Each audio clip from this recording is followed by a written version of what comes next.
Hello, my name is Elmar. I'm a classical music lover interested in authentic music performance. In this video, I will test the validity of the so-called double beat hypothesis of interpreting metronome indications in the early 19th century music. I will try to find out whether three pupils of Clara Schumann played according to the double beat hypothesis of interpreting metronome indications. Recently, I stumbled on YouTube upon a hypothesis by Wim Winters about the interpretation of metronome indication in the early 19th century. Basically, he claims that all metronome markings we have from the period should be played at half speed of how we normally interpret these markings. I will put a link to his own explanation of his hypothesis below in the description. If true, it means that the music must have sounded radically different than today interpretations of the 19th century works.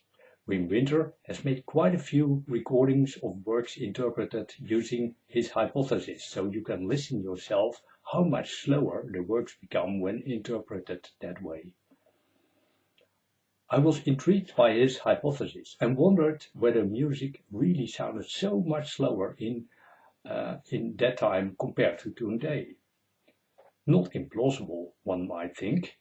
Life was perhaps less hectic than nowadays, and perhaps musical training was not as professional.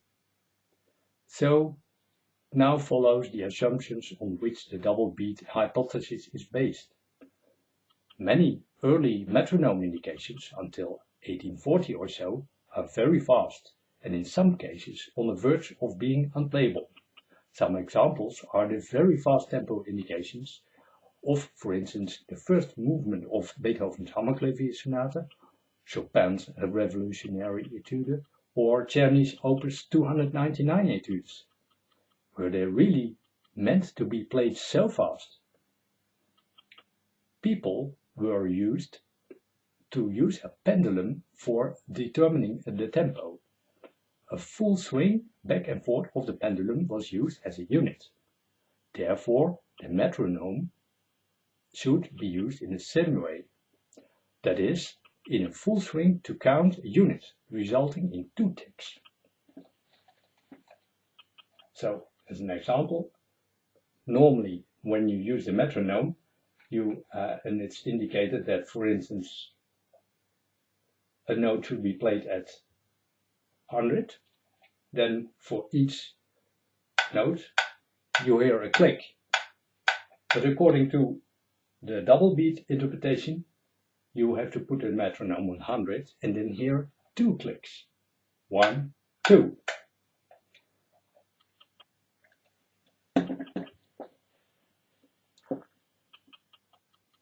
According to Wim, all music before 1830, 1840 was played at a slow tempo. As a result of the development of pianoforte around 1840, a new generation of pianists entered the field which tried to impress with speedy performances, and as a result, all tempi of keyboard music increased.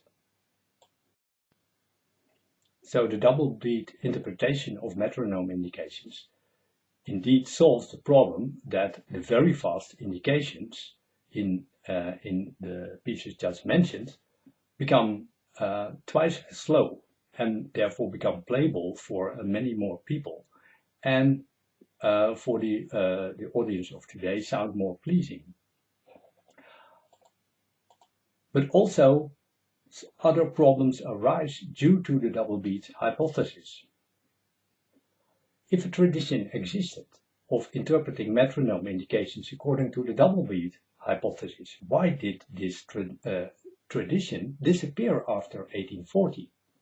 And if the double beat tradition disappeared and was replaced by the single beat interpretation, why did nobody describe the confusion that must have caused it?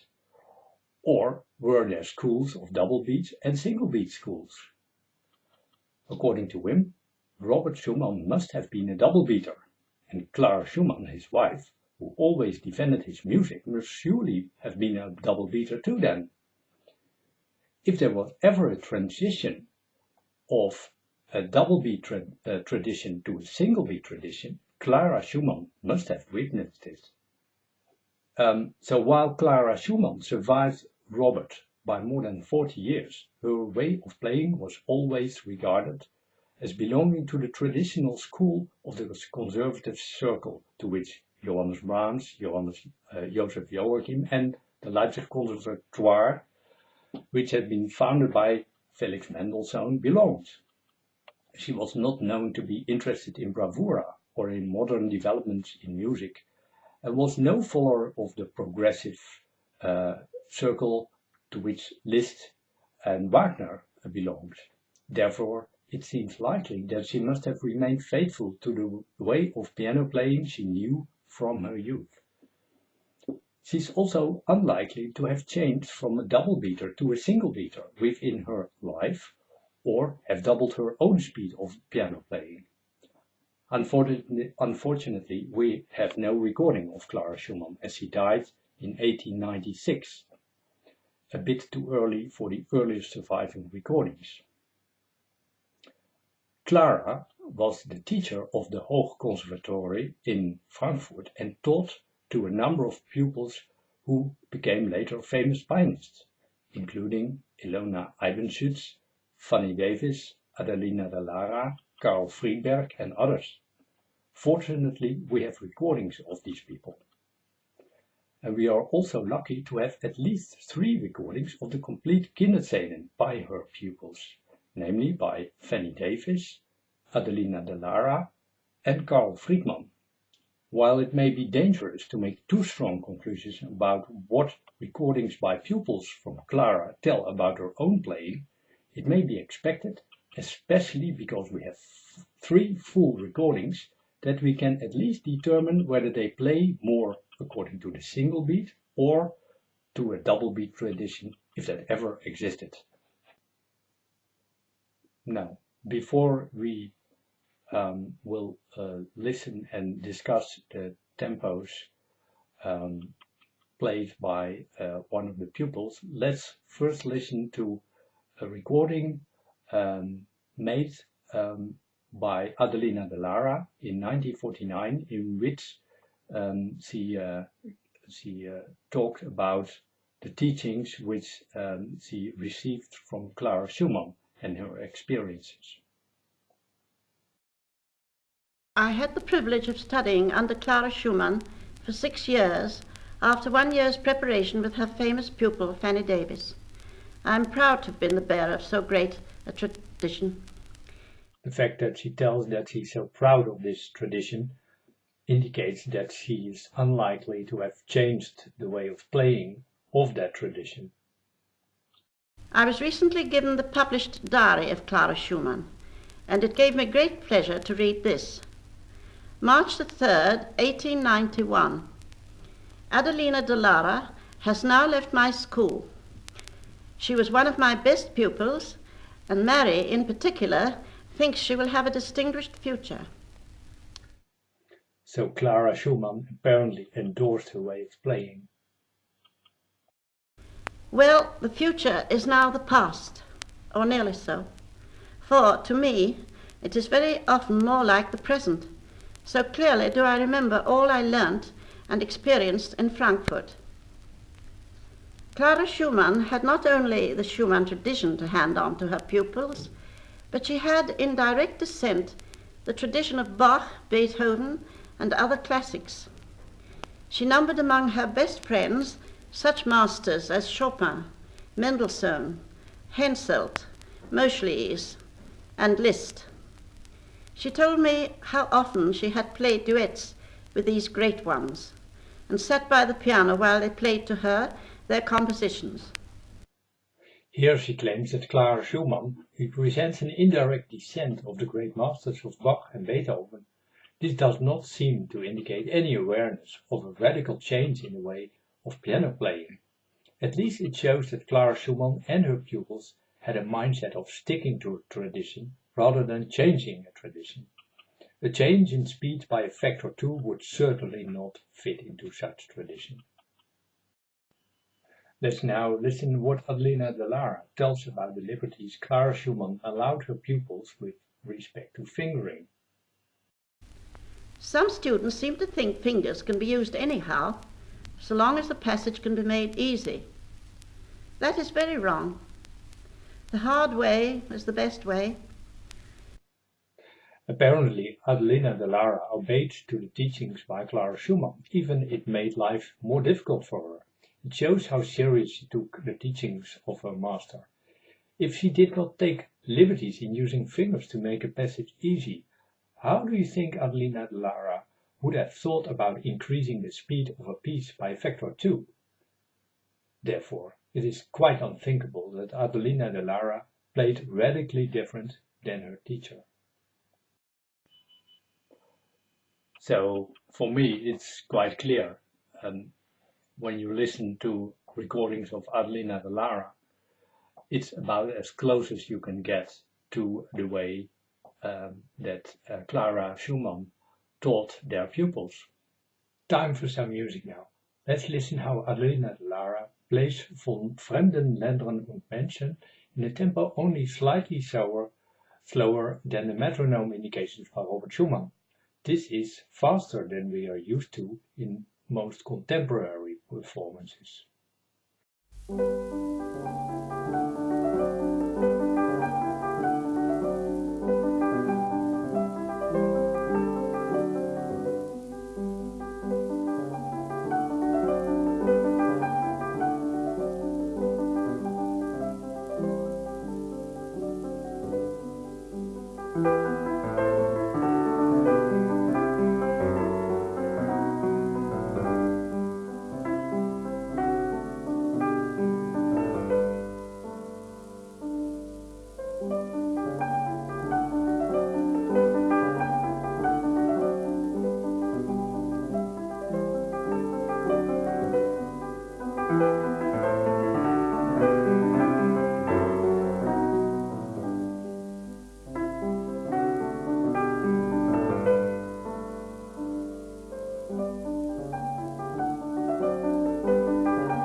Let's now turn to another famous pupil by Clara Schumann, Fanny Davies. She lived between 1861 and 1934. She is considered one of the most famous students of Clara Schumann. She studied with Clara Schumann in Frankfurt between 1883 and 1885. She was introduced by her to the local audience in England. The English critics immediately considered Fanny Davies a worthy successor to Clara Schumann. Fanny Davies considered a perfect technique like Clara Schumann as subordinate to the interpretation. Her play seemed to have been a perfect reflection of the teachers. From 1921 to 1930, she recorded Schumann's piano concerto, the Kinderszenen, and the Davids Tänze. Let's listen how Fanny Davies plays the Traumerei. Her performance is the fastest I know. She finishes the piece in less than 2 minutes, while all other performances take more than 2 and in many cases even more than 3 minutes. While in the opening bar she chooses the same tempo of a quarter note 50, she makes expressive use of rubato and plays some bars much faster. For example, she reaches in bar 4 a speed of a quarter note 80. While that is still below the tempo indicated by Robert Schumann, it demonstrates that faster tempi do not necessarily make the piece mechanical.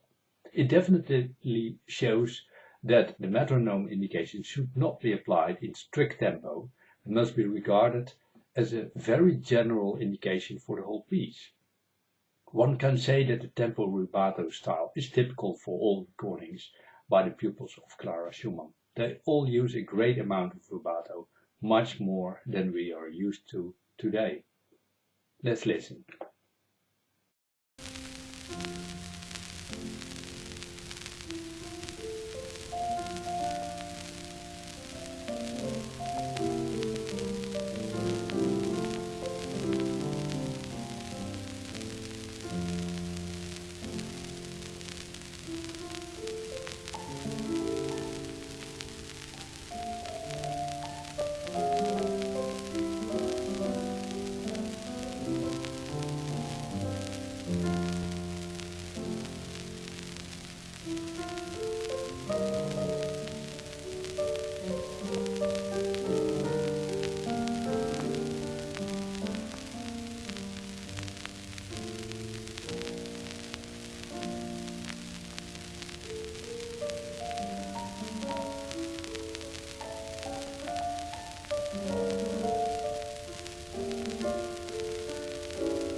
Let's now take a look at the results. In this overview, I show you measurements of the metronome speeds chosen by 3 pianists in the different movements of the Kinderszenen. The colors orange, red and yellow are respectively the measurements of Adelina de Lara, Fanny Davies and Carl Friedberg. In dark blue, the original metronome indications by Robert Schumann are displayed. The lower blue bar represents the speeds which Robert Schumann indicated, but then at half speed according to the double beat hypothesis. Overall, you can see that all 3 pianists play most pieces slightly slower than Robert Schumann's metronome indications. Adelina de Lara plays the pieces on average 8% slower than the metronome indications.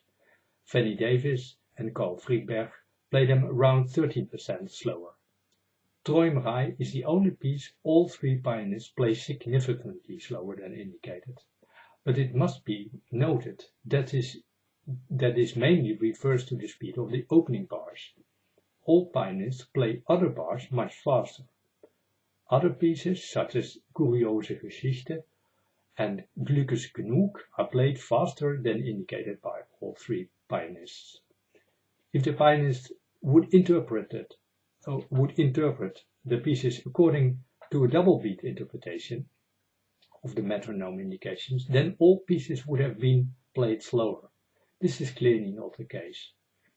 Only for Traumerei one could say that a double beat interpretation would be consistent with the tempi chosen by the pupils of Clara Schumann. So these are my conclusions.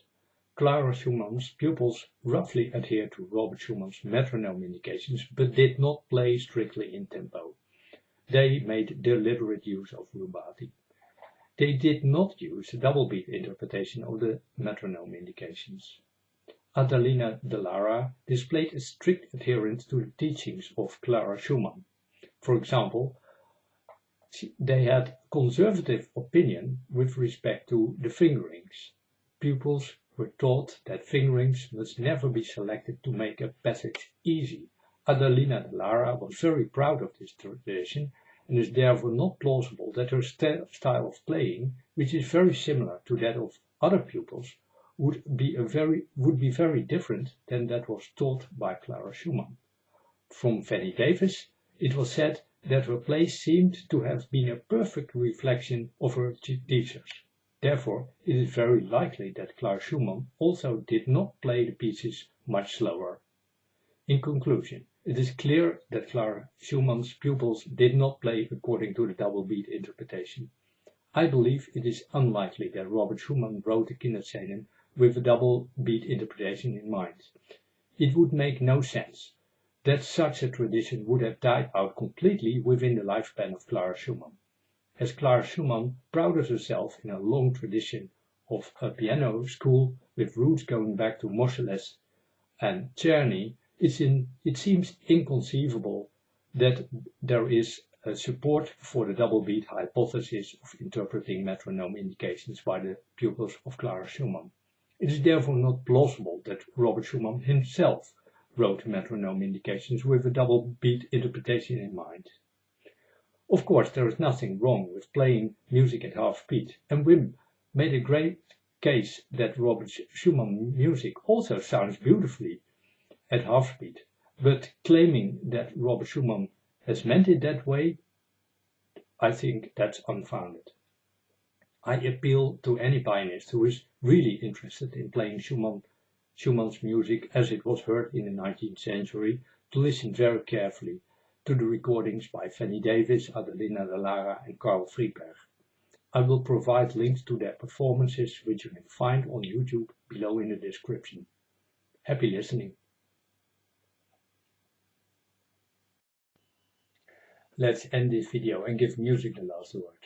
For this I have selected Der Dichter, spricht, played by Carl Friedberg, another pupil by Clara Schumann. I hope you have enjoyed this video. If you click the subscribe button, I may be encouraged to make some more videos about classical music. Bye!